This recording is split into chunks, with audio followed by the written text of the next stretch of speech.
సాయంత్రం 5 అయింది. ఆఫీస్లో కంప్యూటర్లో నేను నిమగ్నమైపోయాను. ఎవరో ఒక వ్యక్తి నా భుజం మీద చెయ్యి వేశారు. నేను కంప్యూటర్ ప్రపంచంలో నుంచి బయటకు వచ్చాను. నా మిత్రుడు టీ తాగుదాం పద అన్నాడు. ఇద్దరం అలా నడుచుకుంటూ బయటకు వెళ్తున్నాం. నా పేరు శ్రీను, నా మిత్రుడి పేరు సోమశేఖర్. వాణ్ణి మేము అంతా సోము అని పిలుస్తాం. చాలా తెలివైనవాడు. ఇద్దరం ఒకేసారి మా ఉద్యోగ జీవితాలను ప్రారంభించాము. టీ అందుకున్నాము. వాతావరణం చల్లగా ఉండడం వలన వేడివేడిగా టీ ఎంతో బాగా అమృతంలాగా అనిపించింది. శ్రీను, రేపు నేను ఊరు వెళ్తున్నాను రా, సంక్రాంతి సందర్భంగా. నువ్వు కూడా రావచ్చు కదా మా ఊరు. లేదురా, ఈ 3 రోజులు ఇక్కడే ఉందాము అనుకుంటున్నాను. నాకు కొంత విశ్రాంతి కావాలి. నువ్వు వెళ్ళు. అరే, ఇంకా ఏమీ మాట్లాడకు. ఇక్కడ ఏమి చేస్తావు? నాతో రారా, మా ఊరిని చూపిస్తాను. సంక్రాంతి ఎంత వేడుకగా చేస్తారో చూద్దువు గాని. నా మాట విని నాతో రా. సరేరా. సోము నాకు ఫోన్ చేసి, అరే శ్రీను, త్వరగా రారా, రైలు టైం అవుతుంది, నీ కోసం ఎదురుచూస్తూ ఉంటాను స్టేషన్లో. నేను హడావిడిగా స్టేషన్కి వెళ్ళాను. మొత్తానికి రైలును అందుకున్నా. రైలు నెమ్మదిగా మొదలైంది. సూర్యుడు ఈ రోజుకి సెలవంటూ భూమికి మరోవైపుకి వెళ్తున్నాడు. ఇద్దరం మాట్లాడుకుంటున్నాము. రైలు వేగాన్ని అందుకుంది. రైలు ఇంజన్ దీపాలు చీకటిని చీల్చుకుంటూ ముందుకు సాగుతోంది. సోముకి నిద్ర వస్తుంది అని పడుకున్నాడు. నేను కిటికీలోంచి బయటకు చూస్తూ ఉన్నాను. నా చూపు ఆకాశం వైపు మళ్ళింది. ఆకాశంలో చుక్కలను చూస్తూ అలా ఉన్నాను. రైలు తన గమ్యం వైపు వెళ్తుంటే నా ఆలోచనలు నా బాల్యంలోకి వెళ్ళాయి. ఆ చుక్కలు చూస్తుంటే, ఈ విధంగా రైలు ప్రయాణం చేస్తుంటే నా చిన్ననాటి రోజుల్లోకి నా ఆలోచనలు పరుగులు తీస్తున్నాయి. మాది కృష్ణవేణి నది తీరాన ఒక గ్రామం. మా తాతయ్య బాగా చదువుకున్న వ్యక్తి. ఊరిలో ఎంతోమందికి ఆయనంటే మంచి గౌరవం. అందరూ చదవాలి, అందరూ ఎదగాలి అని ఆయన అంటూ ఉండేవారు. మా నాన్నగారిని బాగా చదివించారు. నాన్న బ్యాంకులో మంచి ఉద్యోగం చేస్తున్నారు. నాన్న ఉద్యోగం రీత్యా మేము పుట్టినప్పుడే ఈ భాగ్యనగరానికి వచ్చాము. సంక్రాంతి పండుగకు మేము అంతా మా ఊరు వెళ్ళేవాళ్ళం. ఇప్పటికీ నాకు మా ఊరు తొలిసారి వెళ్ళిన జ్ఞాపకాలు అలా నా మదిలో మెదులుతూ ఉన్నాయి. అప్పుడు ఒకరోజు పోస్ట్ మ్యాన్ ఒక ఉత్తరం తెచ్చిచ్చాడు. అది చదవమని అమ్మ నాకు ఇచ్చింది. అది తాతయ్య రాసిన ఉత్తరం. అందులో తాతయ్య మమ్మల్ని అందరినీ ఊరు రమ్మని, తానే వచ్చి తీసుకుని వెళ్తానని చెప్పారు. ఈ విషయం చదువుతున్నప్పుడు నాకు చాలా ఆనందం వేసింది. ఎందుకంటే నాకు కొత్త ప్రదేశాలకు వెళ్ళడం అంటే ఎంతో ఇష్టం. సంక్రాంతి దగ్గరికి వచ్చింది. మాకు సెలవులు ఇచ్చారు. తాతయ్య వచ్చారు మమ్మల్ని తీసుకుని వెళ్ళడానికి. నాన్న బిజీగా ఉండడం వలన మమ్మల్ని ముందు వెళ్ళమన్నారు. నేను, చెల్లి మరియు తాతయ్య బయలుదేరాము. నాన్న మమ్మల్ని సికింద్రాబాద్ స్టేషన్ వరకు దింపారు. రైలు వచ్చింది. నేను, చెల్లి ఇద్దరం కిటికీ సీటు దగ్గరకు పరుగు తీసి, కిటికీ సీటు నాది అంటే నాది అంటూ గొడవ ఆడుకోసాగాము. తాతయ్య అల్లరి చేయకండిరా అని మందలించారు. నేను మొండిగా కిటికీ పక్కన సీట్లో కూర్చున్నా. చెల్లి ఇక ఏడుపు అందుకుంది. ఒక కంటిలోంచి కృష్ణమ్మ, మరొక కంటిలోంచి గోదారమ్మ పొంగినట్లు ఇంకా ఎక్కువ కన్నీరు పెట్టింది. అప్పుడు నాకు రాఖీ పండగ నాడు అమ్మ చెప్పిన మాటలు గుర్తుకు వచ్చాయి. నీవు చెల్లిని బాగా చూసుకోవాలి. అన్నయ్య అంటే అన్ని వేళలా అండగా ఉండడమే కాదు, చెల్లి కళ్ళల్లోంచి ఒక్క చుక్క కన్నీరు కూడా రాకుండా దానికి ఆనందం పంచాలి. వెంటనే అమ్మ చెప్పినట్లు వెంటనే తనకే సీటు ఇచ్చాను. ఇప్పుడు మా చిట్టి రాక్షసి కొండపోతగా వర్షం కురిసి ఒక్కసారి ఆగిపోతే ఎలా ఉంటుందో అలా ఏడుపు ఆపేసింది. నవ్వుతూ కిటికీలోంచి బయటకు చూస్తూ కేరింతలు కొట్టింది. మా తాతయ్య మమ్మల్ని చూసి నవ్వుకున్నారు. మంచి కబుర్లతో మా ప్రయాణం సాగింది. మా తాతయ్య ఎన్నో విషయాలు మాతో పంచుకున్నారు. ఒక సంతోషాల లోకానికి మా రైలు వెళ్తున్నట్లు నాకు అనిపించింది. సాయంత్రానికి మేము రైలు దిగాము. రైలు కోత వేస్తూ మాకు వీడ్కోలు చెప్పి తన గమ్యం వైపు పరుగులు తీసింది. స్టేషన్ నుంచి మా ఇంటికి వెళ్ళాలి అంటే నదిని దాటి ఆవలిగట్టు వైపుకు వెళ్ళాలి. మా తాతయ్య నది దగ్గరకు తీసుకుని వెళ్ళాడు. పడవ నడిపే అతను మా దగ్గరికి వచ్చాడు. మా తాతయ్యను నవ్వుతూ పలకరించి తన పడవ ఎక్కమని మాకు ఆహ్వానం పలికాడు. ముందుగా తన పడవకు నమస్కారం చేసి పడవ ప్రయాణం మొదలుపెట్టాడు. నాకు ఆశ్చర్యం వేసింది. ఎవరైనా దేవుడికి దండం పెడతారు లేదా గొప్ప వ్యక్తులకు దండం పెడతారు. ఈయన ఏంటి ఒక చెక్కకి పడవకి పెడుతున్నాడు అనుకున్నా. వెంటనే తాతయ్యని అడిగాను ఈ నమస్కారం గూర్చి. తాతయ్య చెప్పారు, పనియే దైవం అన్నారు కదా పెద్దలు. అందుకే తను తన జీవనానికి తనకు సాయపడుతున్న ఈ పడవకి నమస్కారం చేశాడు అని. నా హృదయంలో ఆ మాటలు బలంగా నాటుకున్నాయి. చెల్లి ఈ కృష్ణానదిని చూస్తూ ఆనందిస్తుంది. కృష్ణమ్మ ఒడ్డుకు ఇరువైపులా పచ్చని చెట్లు ఎన్నో ఉన్నాయి. అవి మాకు స్వాగతం పలుకుతున్న పచ్చని తోరణాలులాగా అనిపించాయి. సాయంత్రం అవడం వలన పక్షులు తమ తమ స్థావరాలకు చేరుకుంటున్నాయి. వీటి ఐక్యమత్యాన్ని చూస్తే నాకు ఆనందం వేసింది. అన్నీ కలిసిగట్టుగా వెళ్తున్నాయి. ఈ విధంగా కృష్ణమ్మ అందాలను చూస్తూ ఆ నదిపై నుండే వీచే గాలి చాలా చల్లగా అమ్మ కరుణలాగా అనిపించింది. ఆవలి తీరానికి చేరుకున్నాం. నడుచుకుంటూ ఊర్లోకి వెళ్ళాము. అందరూ ఎంతో ఆప్యాయంగా మమ్మల్ని చూస్తూ వీళ్ళు మన కృష్ణాగాడి పిల్లలు అంటూ మమ్మల్ని ఆప్యాయంగా పలకరించారు. మొత్తానికి ఇంటికి చేరుకున్నాం. ఏలకోడి అరుపులతో చీకటి వచ్చేసింది. అమ్మమ్మ మా కోసం గుమ్మమ్మ దగ్గర తన కళ్ళలో ఒత్తులు వేసుకుని చూస్తుంది. మమ్మల్ని చూడగానే ఆమె కళ్ళల్లో ప్రేమ ఒక ప్రవాహంలాగా వచ్చి తాకింది మమ్మల్ని. ఇద్దరిని దగ్గరికి తీసుకుని తలనిమురుతూ ఇంట్లోకి తీసుకుని వెళ్ళింది. మా స్నానాలు అయ్యాయి. ప్రయాణ బడలిక తీరింది. అమ్మమ్మ మాకు బాగా ఇష్టమని పాయసం చేసింది. చెల్లికి నాకు తాతయ్యకి ఇచ్చింది.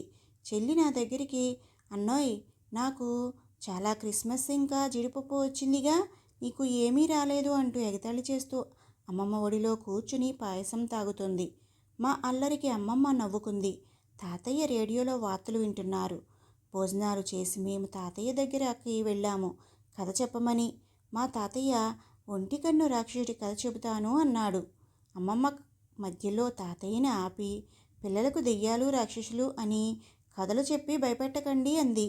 అప్పుడు తాతయ్య, పిచ్చిదానా, కథలు అంటే పిల్లలను భయపెట్టేవి కాదే, ఎంతో వినోదాన్ని ఇస్తూ ఎన్నో యుక్తులను చెబుతాయి అని మాకు కథ చెప్పారు. సరేరా పడుకోండి, రేపు ఉదయం మనం మన ఊరు చూద్దాము అంటూ నిద్రపుచ్చారు. ఉదయం ఒకవైపు కోడి అరుపులు, మరోవైపు ఏదో ఒక వినసొంపైన పాటతో నాకు మెలకు వచ్చింది. నేను బయటకు వచ్చాను. మా అమ్మమ్మ చిన్నమ్మ బయట అందమైన ముగ్గులు వేస్తున్నారు.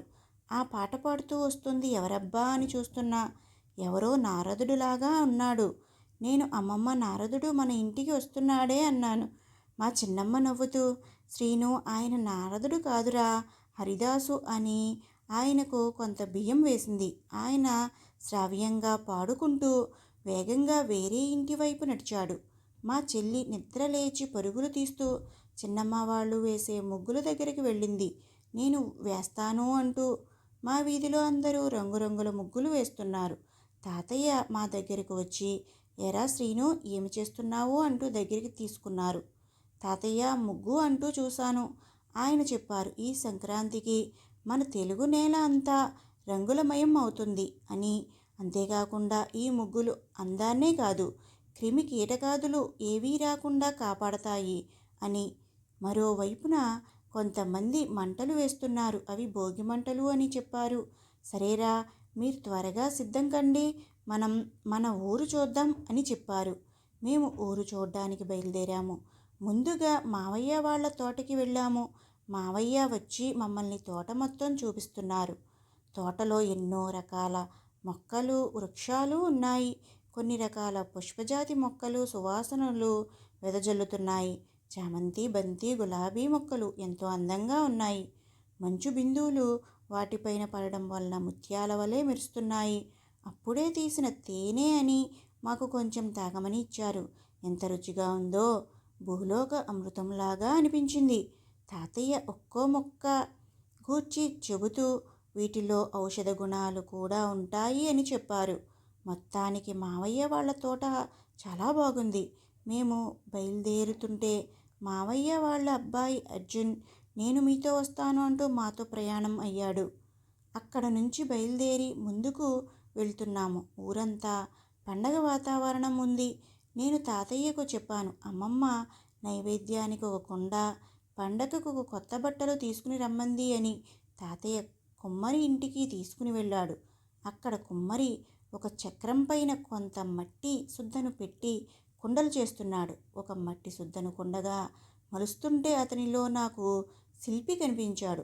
తాతయ్య మాకు ఆ చక్రాన్ని చూపిస్తూ, మన నాగరికత ఈ చక్రం నుంచే వేగంగా అభివృద్ధి చెందింది అని, చరిత్రలో చక్రం ఏ విధంగా ప్రముఖ స్థానం సంపాదించినదో, మానవుడు ఆలోచనలను ఏ విధంగా మార్చిందో చెప్పాడు. తరువాత మేము బట్టలు నేచే వారి వద్దకు వెళ్ళి పండగకు కావలసిన కొత్త బట్టలు తీసుకున్నాము. ఆయనను చూస్తే నాకు రంగులను అద్దుతున్న ఒక చిత్రకారుడులాగా అనిపించాడు. ఆయన పాటలు పాడుతూ చాలా చక్కగా బట్టలు నేత నేస్తున్నాడు. మేము వాటిని తీసుకుని ఇంటికి బయలుదేరాము. దారిలో కొందరు రైతన్నలు ఇంటికి పొలం నుంచి ధాన్యం చేరుస్తూ ఉన్నారు. వాళ్ళ ముఖంలో ఏదో విజయం కనబడుతుంది. అదే విషయాన్ని తాతయ్యని అడిగాను. తాతయ్య చెప్పారు, ఈ ఏడాది వర్షాలు బాగా కురిసి నదులు నీటితో కలకలలాడి పంటలు బాగా పండాయి అని, పంట చక్కగా చేతికి వచ్చింది అని రైతు ఆనందంగా ఉంటే దేశం అంతా ఆనందంగా ఉన్నట్లే అని, ఎందుకంటే ఆయన మన దేశానికి అన్నదాత కాబట్టి, గ్రామాలు దేశానికి ధాన్యాగారాలు అని చెప్పాడు. ఇంటికి చేరుకున్నాము. తాతయ్య మాకు కొత్త బట్టలు ఇస్తూ, ఇది మన తెలుగువారికి పెద్ద పండగ అంటూ, ఇందులో మన సాంప్రదాయం ప్రతిబింబిస్తుంది అని చెప్పారు. తాతయ్య పంచె కడుతుంటే నాకు పంచె కట్టమని అల్లరి చేశాను. నాకు పంచె కట్టారు. ఎంతో హుందాగా ఉందో. అద్దంలో నన్ను నేను పంచెలో చూసుకుంటూ మురిసిపోయాను. తరువాత ఇంటికి వచ్చిన కొత్త ధాన్యంతో నైవేద్యం చేసి అమ్మమ్మ వాళ్ళు రోట్లో పిండి కొడుతూ అరిసెలు చేశారు. వాటిని మన దేవునికి మరియు పితృదేవతలకు అర్పించి వాటిని పూజించి ప్రసాదం స్వీకరించాము. అరిసెలు గారెలు ఎంత రుచిగా ఉన్నాయో. మా అమ్మమ్మ చేయి తగిలిందంటే అందులో అమృతం పడినట్లే. తాతయ్య తన మిత్రులు అయిన రెహమాన్ని మరియు రాబర్ట్ని భోజనానికి పిలిచారు. ఆయన వాళ్ళని వరుసలతో బావా, అన్నయ్య అని పిలవడం నాకు భలే అనిపించింది. అందరూ కలిసిమెలిసి ఇలా ఉండడం ఎంత బాగుందో. ఆనందమైన, కష్టమైన ఇలాంటి వాతావరణం మన గ్రామాలలో ఎక్కువ ఉంటుంది. సాయంత్రం మేము అంతా ఊర్లో జరుగుతున్న జాతరకు వెళ్ళాము. మావయ్య నన్ను, చెల్లిని, అర్జున్ని రంగుల రాట్నం ఎక్కించాడు. ఆ రంగుల రాట్నం నాటు బండి చక్రాలతో చేసింది. దానికి తాడు కట్టి తిప్పుతున్నారు. మేము అది ఎక్కి అల్లరి చేశాము. అక్కడ నుంచి తోలుబొమ్మలాట జరుగుతుంటే వెళ్ళాము. సీతా స్వయంవరం చూసాము. అది చూసి జనం కేరింతలు కొట్టారు. మావయ్య మాకు తీయని చెరుకుగడలు ఇప్పించాడు. అవి తింటూ ఇంటికి వచ్చాము. సాయంత్రం భోజనాల తరువాత తాతయ్య, రాముడు ఎందుకు అంత గొప్పవాడు? ఈరోజు తోలుబొమ్మలాటలో అందరూ రాముని కీర్తించారు. అంతేకాకుండా ప్రతి ఊరిలో రాముడి గుడి ఖచ్చితంగా ఉంటుంది అంటారు కదా, ఏంటి ఆయన గొప్పతనం? తాతయ్య చెప్పారు, రాముడు ఆదర్శ పురుషుడు. ఒక్క మాట, ఒక్క బాణం, ఒకటే సీత అన్నాడు. ఆయన జీవితం అందరికీ ఆదర్శనీయం అని కొన్ని కథలు చెప్పాడు. అవి వింటూ మేము మెల్లగా నిద్రలోకి జారుకున్నాం. తెల్లారింది. అందరూ పశువులను చక్కగా కడుగుతూ వాటికి పసుపు కుంకుమ రాస్తూ అందరూ వాటికి నమస్కారాలు పెడుతున్నారు.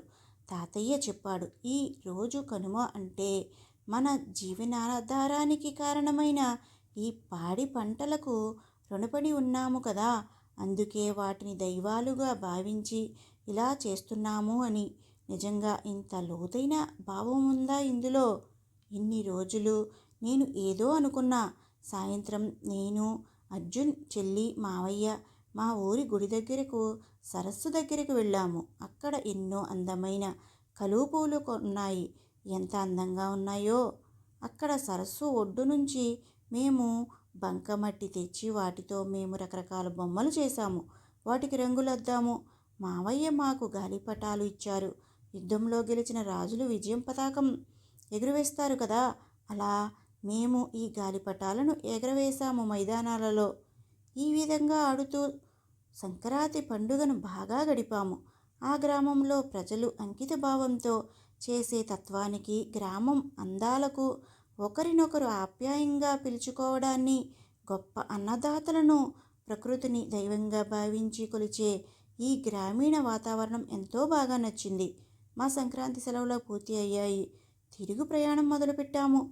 చెల్లి ఇక్కడి నుంచి రానని మారం చేసింది. అమ్మమ్మ ఒడిలో. తాతయ్య మరలా వద్దు అమ్మా అని చెబుతున్నారు. మరలా తిరుగు ప్రయాణం మొదలయ్యింది. మావయ్య, అమ్మమ్మ, అర్జున్ మాకు వీడ్కోలు చెప్పారు. ఈసారి నా హృదయం భారం అయింది. పడవ ఎక్కాము, ఆవలి ఒడ్డుకు చేరాము. కృష్ణమ్మ ప్రశాంతంగా ఉంది. పడవ తిరిగి వెళ్తుంటే ఎవరో ఒక బంధువు దూరం అవుతున్న భావం కలిగింది. స్టేషన్ చేరుకున్నాం. ట్రైన్ వచ్చింది. ట్రైన్ ఎక్కాము. రైలు వెళుతుంది. నా మనసులో ట్రైన్ వెనకకు వెళితే బావుండు అనిపించింది. ఇంతలో ఏదో గొంతు శ్రీను శ్రీను అని పిలిచింది. అది సోముగాడిది. శ్రీను, మా ఊరు వచ్చిందిరా, దిగుదామురా అని. సంక్రాంతి పండగలో పల్లెలో అప్పటికీ ఇప్పటికీ ఎంతో మార్పు వచ్చింది. కానీ ఆ జ్ఞాపకాలు మాత్రం అలానే ఎంతో మధురంగా ఉన్నాయి అనుకుంటూ రైలు దిగాను సోముగాడితో.